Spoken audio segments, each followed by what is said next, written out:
Hola, ¿qué tal? Buenas noches.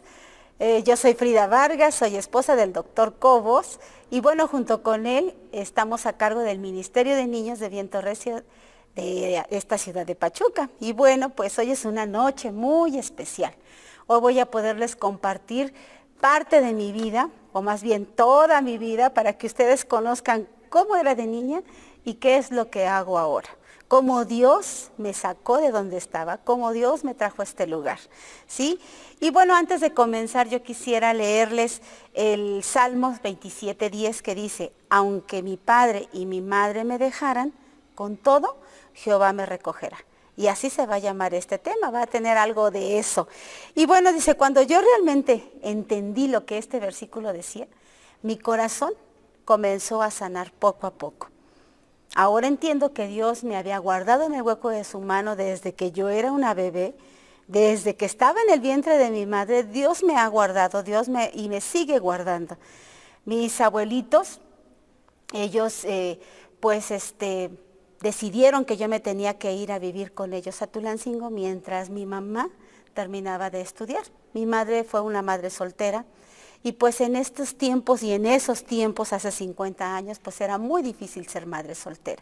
Eran señaladas, eran criticadas, pero mi mami, mi papi y mis abuelitos dijeron, bueno, te ayudamos, nos llevamos a la niña mientras tú terminas tu carrera. Yo me fui a Tulancingo a vivir con ellos y crecí con ellos como mis papás, mis abuelitos, mis papis, y mis tíos y mis tías como si yo fuera su hermana pequeñita.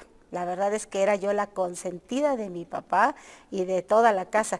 Cuando yo hacía una travesura, yo corría detrás de mi papi, corría, y me escondía atrás de mi papá, y mi papá había sufrido una caída y estaba en cama. Entonces él no se levantó, yo nunca lo vi levantado nunca, porque él tenía muchos años antes de que yo naciera, ya estaba en cama. Entonces él siempre con su muleta, con su bastón, me defendía de todos los que querían hacerme algo. Y decía, ¿qué quieren con la niña? Y siempre estaba yo guardada atrás de mi papá. Y bueno, pues mis tías, yo era la hermana pequeña, a la que todo le daban, la que pues no tenía a lo mejor lujos, pero nada me faltaba. Ellas me cuidaban, ellas me consentían, me peinaban, me bañaban, me llevaban a la escuela, se turnaban para que yo hiciera la tarea con ellas.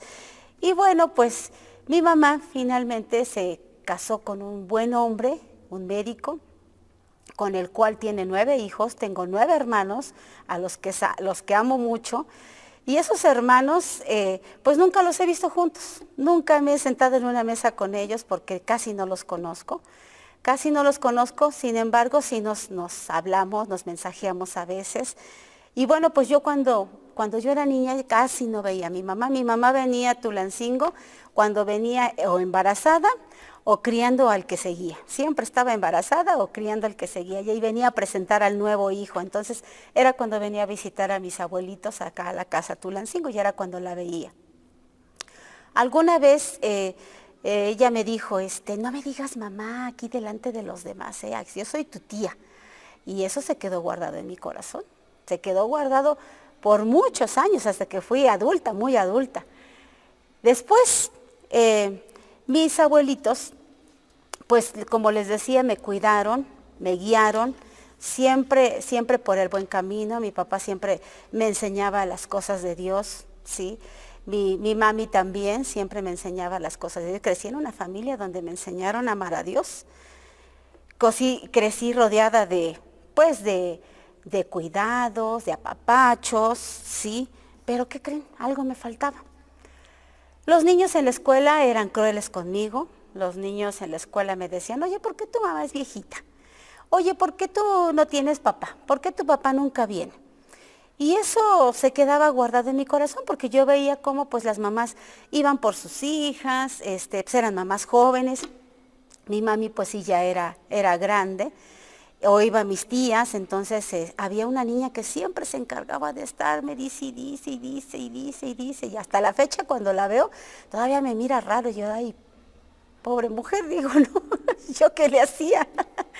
Pero bueno, así pasaron los años de mi niñez, crecí, mis tíos pagaron una carrera, me mandaron a estudiar a Pachuca, y yo, sorpresa, que conozco a un joven apuesto, me enamoré y me casé. me casé con ese joven, pues ese joven fue el elegido y yo sabía entonces que él era quien era el amor de mi vida, ¿verdad? Pero Dios tenía el propósito para mí también y para él. Yo no sabía que él iba a ser el elegido para ministrar mi alma y mi espíritu, y él era quien me iba a traer a Cristo. Él era quien iba a compartirme del amor de Cristo. Terminé mi carrera casada con una hija, y pues mi hija, ¿qué creen? Fue la primera invitada a mi graduación. Ella sí fue a la graduación de su mamá. Y bueno, y no fue como un cuento de hadas, que se casaron y vivieron felices para siempre. Pues no, porque pues entonces él estaba en la carrera de medicina, yo ya estaba trabajando, me mandaron a trabajar a 7 horas de aquí de Pachuca, entonces era viajar 7 horas, yo me iba los domingos de aquí de Pachuca, viajaba a las 7 horas en unos camioncitos guajoloteros que les decíamos, que íbamos así todos meneándonos, y yo llevaba a la niña siempre fue mi compañera, mi hija Lenny, iba conmigo, tenía un añito, y ella se iba conmigo a la comunidad donde hacía muchísimo calor, y ella estaba siempre a mi lado. Estábamos allá la semana y regresábamos acá los viernes en la noche, otras 7 horas de regreso. Llegábamos a Pachuca de noche, estábamos sábado, parte del domingo, y otra vez el domingo vámonos al pueblo. Pues bueno, pues teníamos muy poco tiempo para estar juntos, los problemas pues empezaron a aflorar, pues no se hicieron esperar los problemas, como les digo. Y entonces, poco a poco, pues me fui acercando a trabajar de comunidad en comunidad, iba yo llegando a trabajar hasta que llegué a Tulancingo. Ya cuando llegué a Tulancingo, decidimos, aún con los problemas que teníamos encima, pues que queríamos tener otro bebé. Pero a mi esposo ya le habían compartido, por ahí en la escuela le habían compartido del amor de Dios. Pues porque pues él también se sentía solo, él estaba solo acá toda la semana, estudiando una carrera que era muy difícil. Y bueno, pues él conoció del Señor. Y cuando nace nuestro segundo hijo, Jafet, pues él ya conocía de Dios. Jafet vino en medio también de que mi mami se puso grave, consecuencias de la diabetes que tenía. Mi mamá estaba en el hospital, entraba y salía. Y bueno, mi mamá murió y Jafet nació. Primero nació Jafet, y pues mi esposo me decía, él tenía mucha fe en que todo iba a salir muy bien con Jafet, porque desde mi vientre Jafet tenía problemas. Nació en medio de una preeclampsia, tenía yo preeclampsia, y cuando nació me dijeron que él pues había respirado dentro de mi vientre ya líquido amniótico, había hecho ya pues sus necesidades fisiológicas adentro, y él había tragado meconio, y pues cuando nació lo intubaron, estuvo intubado 7 días, y pues a mí yo sentía que el mundo se acababa. Yo veía a mi bebé chiquitito en una incubadora, intubado, porque sus pulmones no podían funcionar, y el pediatra me dijo, bueno, pues tiene que estar preparada, porque este niño, pues fíjese que no va a poder o caminar o hablar, o no va a aprender en la escuela, porque va a tener alguna deficiencia. Él va a ser un niño especial. Entonces, pues yo creí todo eso. Yo creía lo que me decían el pediatra, lo que me decían los médicos, y mi esposo me decía, no creas eso. Dios tiene un propósito para el bebé. Pues yo todavía no conocía bien del Señor, yo nada más lo acompañaba a él, a sus reuniones a veces, porque yo decía, ni crees que yo me voy a volver brinca para atrás. No, yo no creas, yo nada más te voy a acompañar. Pero mírenme, entonces el Señor tenía otra cosa preparada para mí. Jafet salió del hospital, y después, en su primer año, todo iba tan bien. Él empezó a caminar, empezó a hablar, y bueno, dije, pues a lo mejor no va a aprender. Yo seguía creyendo lo que habían dicho los pediatras, lo que decían de él. Pero un día, Jafet se cae, y resulta que empieza a llorar, y se priva, y empieza a convulsionar. Y como esas fueron muchas convulsiones que le dieron. Y nuevamente los pediatras me decían que cada que convulsionaba sus neuronas se iban muriendo y que pues era probablemente que él no fuera a aprender, no fuera a caminar bien, no fuera a tener una deficiencia. Hoy puedo decirles que Yafet estudia el sexto semestre de medicina, que toca aquí en la alabanza, toca la batería, coordina bien sus movimientos, toca el teclado, toca la guitarra, toca el bajo. Y bueno, gracias a Dios, porque Dios tenía un propósito para él y mi esposo me lo decía, pero yo no le creía a él, ¿verdad? Mi mamá murió después de, Yafet tenía como 1 año y medio cuando mi mami murió, y cuando mi mami muere, deja intestada la propiedad. Mi mami y mi papi decían que pues lo que le correspondía a mi mamá, a mi madre de la herencia que ellos iban a dejar a sus 8 hijos, pues que me lo iban a dejar a mí, porque yo había crecido con ellos como si fuera su hija. Entonces, como se queda intestada la propiedad, pues entran en un juicio testamentario y resulta que la nieta no podía entrar porque yo era nieta, y para variar, no era yo ni hija de mi madre, era yo, una de mis tías me adoptó como su hija, ella me registró como su hija, entonces pues tenían que entrar los 8 hijos. Entran los 8 hijos, así lo acordaron, y entonces ella tenía que cederme los derechos después. Hicimos la cita con el notario, ya cuando estábamos con el notario, pues ¿qué creen? Que resulta que ella dice que no iba a firmar, que no quería firmar, que ella se sentía también desterrada, que no se sentía amada por mis abuelos, por qué no le habían dejado a ella, y si a mí me consideraban hija, pues que ella también era hija y también le correspondía parte de la herencia. Pues otra vez mi corazón se contristó, otra vez vinieron esos sentimientos de cuando yo era niña, de no sentirme con una identidad, no sentirme amada, no sentirme propia, ¿verdad? Y entonces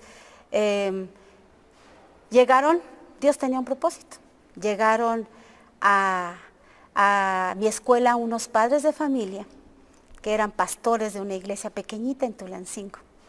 Y esos pastores empezaron a compartirme. Yo no le hacía caso a mi esposo, porque mi esposo, pues él me compartía, pero yo le decía, no, yo no quiero lo que tú me dices.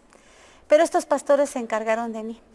Y en ese momento en que yo estaba tan contristada, tan herida, ellos vinieron y me ministraron. Ellos vinieron y me dijeron muchos versículos que llenaron mi vida, que llenaron mi mente. Y fue así como yo pude, pues, entender a mi madre que sí, era verdad, ella se sentía desterrada, no se sentía amada, igual que yo, ¿verdad? Y esos versículos quiero leérselos, que dicen así.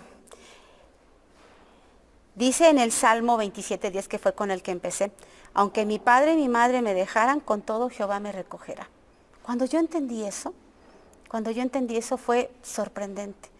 Vino como un velo que se quitó delante de mí y pude sanar lo que estaba en mi corazón. Yo entendí que yo no necesitaba tener una mamá o un papá físico o terrenal aquí, porque yo tenía un padre celestial que me iba a recoger y que me iba a sustentar y me iba a dar todo lo que yo necesitaba. Para eso ellos me invitan a un campamento de mujeres. Era una iglesia pequeñita y mi esposo pues dijo, pues ve, yo cuido al niño, yo me quedo con la niña y con el niño, porque Yafet era muy delicado, era un bebé, todavía no tenía ni 2 años, ya había muerto mi mami, y bueno, pues entonces accedí, sí fui.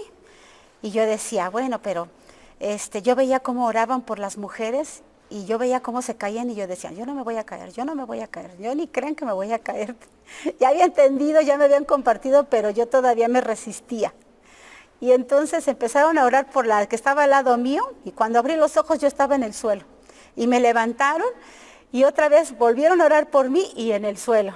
Y me levantaban otra vez y oraban por la de al lado y en el suelo. Yo no sabía qué es lo que estaba pasando. Yo no tenía voluntad propia. Ahí fue donde entendí que Dios era soberano, que ya no era mi voluntad, sino era la voluntad de Dios en mi vida. Fue cuando me rendí completamente a sus pies, cuando el Espíritu Santo llegó y mi consunción me tocó y pude entender tantas cosas. Ahí mi corazón fue sanado completamente. Fue sanado completamente. Y bueno, pues ahí se hizo realidad el versículo que Dios le había dado a mi esposo. Él siempre me decía, si yo creo, mi casa también va a ser salva. Eso lo podemos ver, por aquí lo tenía, creo que está en Romanos, en Hechos 16:31. Cree en el Señor Jesucristo y serás salvo tú y tu casa. Mi esposo se aferraba a ese versículo y él siempre creía que su casa iba a ser salva. Y ese día fue. De ese 10 de mayo para acá mi vida ya no volvió a ser igual. Mi vida ya cambió por completo, ya no era yo la que pensaba, sino era Jesús que estaba en mí, el que hacía, el que decía. Y entonces esos versículos que les decía vinieron a mi mente nuevamente y Dios me dijo, míos son el oro y la plata. ¿Por qué habría Dios de pelear una herencia que aunque mi mami y mi papi me la habían dejado, pues si yo soy hija del rey y dice que él es dueño del oro y la plata, ¿qué me preocupaba? ¿Verdad? Para ese entonces, pues nosotros ya habíamos comprado nuestra casa en Tulancingo y pues ya teníamos un hogar donde vivir, ¿verdad? Y también me dijo, de modo que si alguno está en Cristo, nueva criatura es. Las cosas viejas pasaron.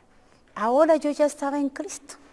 Y era una nueva criatura, ya no era esa niña frágil, ya no era esa niña que sentía que no tenía identidad. Ahora era una nueva criatura. Las cosas viejas pasaron. Ya no más pensamientos que venían de sentirme, no sentirme amada, de sentirme sola. Habían pasado esas cosas. Ahora me dijo el Señor, todas son hechas nuevas. Eso lo leí en 2 de Corintios 5:17. Y entonces otra vez el Señor me volvió a decir en Efesios 6:2 y 3. Honra a tu padre y a tu madre, que es el primer mandamiento con promesa. Fíjense lo que me dijo. Honra a tu padre y a tu madre, que es el primer mandamiento con promesa. Y entonces entendí que yo tenía que honrar a mi padre, aunque no lo había conocido. Honrar a mi madre, aunque no había estado conmigo. Y dice, para que te vaya bien. Eso lo entendí. Ya no era para ellos, era para que a mí me fuera bien en mi familia. Era para buscar de mi familia. Y dice, y seas de larga vida sobre la tierra. Entonces yo tenía que honrar a mis padres, aunque no fueron los mejores padres, ¿verdad? Pero para que me fuera bien a mí y para que mi vida fuera larga sobre esta vida y ser de bien para mis hijos, para mi esposo y para los que me rodeaban, ¿verdad? Muy bien. También el Señor me trajo el versículo en Romanos 8:28. Y sabemos que los que aman a Dios, todas las cosas les ayudan a bien. Esto es, conforme a su propósito son llamados. Entonces dije, todo esto que me pasó fue para bien, pero ¿cuál es mi propósito? Yo me preguntaba, ¿tengo un propósito? ¿Cuál es ese propósito? Entonces recibí una enseñanza. Recibí una enseñanza donde nos explicaron que las perlas es un granito de arena que entra dentro de una ostra y se mete el granito de arena. Y entonces la ostra empieza a dolerle, a incomodarle y empieza a llorar, a llorar y a llorar y a llorar. Y le duele y sufre. Y esas lágrimas que la perla va echando es el nácar de la ostra, ¿sí? Entonces la perla se va formando a través de sufrimiento, a través del dolor de la ostra, y no es más que un granito de arena que le lastima. Pero al final de cuentas sale una hermosa perla como la que traigo aquí. Una perla única e irrepetible. Así, cuando yo recibí esa enseñanza, yo veía mi vida y dije, sí es cierto, yo soy como una perla que ha pasado por muchas cuestiones, porque les decía, fue desde niña, desde que nací, crecí, me casé y pues no era el matrimonio que yo esperaba, ¿verdad? yo no había soñado con lo que me estaba pasando, sin embargo, Dios alcanzó a mi esposo y ahora me alcanzó a mí. Y dije, sí, así es mi vida, pero ¿cuál es el propósito que tú tienes para mí? Hace 14 años llegamos a esta iglesia. Nosotros nos congregábamos en Tulancingo, en una iglesia muy pequeñita con esos pastores que les digo que nos enseñaron cómo guiar, cómo cuidarnos. Me cuidaron como un bebé, me guiaron, me enseñaron. Pero mi esposo, nos venimos a Pachuca a congregarnos para que su familia llegara a Cristo, para compartirles a ellos. Y entonces llegamos a esta iglesia hace 14 años y llegué y yo vi todo muy grande, este auditorio tan bonito, tan grande, con muchísima gente. Y pues ya habíamos sido edificados allá en Tulancingo. Y entonces yo le decía a mi esposo que ya era tiempo de servir. Llegamos aquí y yo le digo, no, pero aquí, pues ¿quién nos va a ver? Si hay tanta gente, mira, tienen un montón de los que sirven. Le digo, yo creo que deberíamos de empezar empezar a ver si lavamos los baños o a barrer, porque es un lugar muy grande. A lo mejor les podemos ayudar a barrer la alfombra, a limpiarla o a lavar los baños, ¿verdad? Y ese mismo domingo, el primer domingo que llegamos, empezaron a promocionar los cursos de crecimiento y nosotros inmediatamente nos fuimos a inscribir a un curso de crecimiento que era de verano, que son cursos chiquititos de 4 semanas, 5. Entonces lo terminamos rapidísimo. Y a las 4 o 5 semanas, a principios de septiembre, mi esposo encontró ahí en el pasillo afuera, encontró a un varón y le dijo, oye, ¿no te gustaría servir en el Ministerio de Niños? Y mi esposo pensó luego, pues Frida, que es maestra, en el Ministerio de Niños a lo mejor sí. Sí, dijo, sí, mi esposa y yo vamos a servir con ustedes. Ya nos presentaron con Simón y con Vicky. Y pues nos preguntaron, ¿y tienen cursos? Sí, ya estamos terminando el primer curso. Bueno, pues entonces yo creo que van a empezar, pues como todavía no teníamos el tiempo en Viento Recio, pues observando, ayudando, llevando a los niños al baño, y nosotros dijimos, pues sí, muchas gracias, vamos a servir. Y bueno, pues así empezamos en el Ministerio de Niños. Ahora ya tenemos 14 años en el Ministerio de Niños. Nuestra hija tenía un añito cuando llegamos, ahora tiene 15, va a cumplir 16. Y así fue como empezó nuestra historia en el Ministerio de Niños. Y fue como Dios fue revelando el propósito de mi vida aquí en el Ministerio de Niños. Porque, ¿cuál es la sorpresa? Pues que llegan muchos niños como yo era de niña. Muchos niños que vienen rotos del corazón, que vienen de padres divorciados, de padres separados. Llegan muchos niños que se los dejaron a las abuelas, se los dejaron a los tíos y que dicen, pues no sé qué hacer con él. O ellos se sienten heridos, no se sienten con la identidad, ¿verdad? Y entonces, ¿qué creen? Pues yo les platico, miren, a mí me pasó esto y esto y esto, y miren, aquí estoy y puedo darle la gloria y la honra a Dios, porque Él fue quien me rescató. Dice el Señor que de lo vil y de lo menospreciado, Él nos rescata, Él nos trae de ahí, ¿verdad? Entonces, los niños, puedo ver cómo sus caritas, ¿eso te pasó a ti, Miss Frida? Sí, pero ve, Dios es bueno y Dios puede cuidarte y guardar tu corazón también. Tú tienes que ser fuerte, valiente, tienes que esforzarte.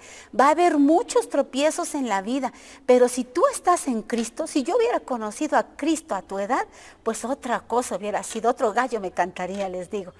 Pero mira, aquí estoy y para cuando tú quieras, yo te puedo escuchar y yo puedo orar por ti. Y bueno, pues hemos ayudado a muchos niños, mi esposo y yo, hemos ministrado a muchos niños en los campamentos. Muchos corazones de los niños han sido sanados, porque pues generalmente los padres no nos damos cuenta que estamos hiriendo los corazones de nuestros hijos. Y dice Dios en un versículo que tiene aquí en su palabra, sobre toda cosa guardada, guarda el corazón, porque de él mana la vida. Y hay otra versión que yo encontré que dice, sobre todas las cosas, cuida tu corazón, porque este determina el rumbo de tu vida. Así dice ese versículo. Imagínense, determina el rumbo de tu vida. Si yo no hubiera encontrado a Cristo, no sé qué hubiera sido de mi vida. Pero ahora Él me encontró, Él me sanó y Él me usa para poder ayudar a otros que están pasando por lo mismo que yo pasé, por lo mismo que yo pasé. ¿Qué es lo importante de todo esto? Que tu papá, que tu mamá, aprendas a guardar el corazón de tus hijos.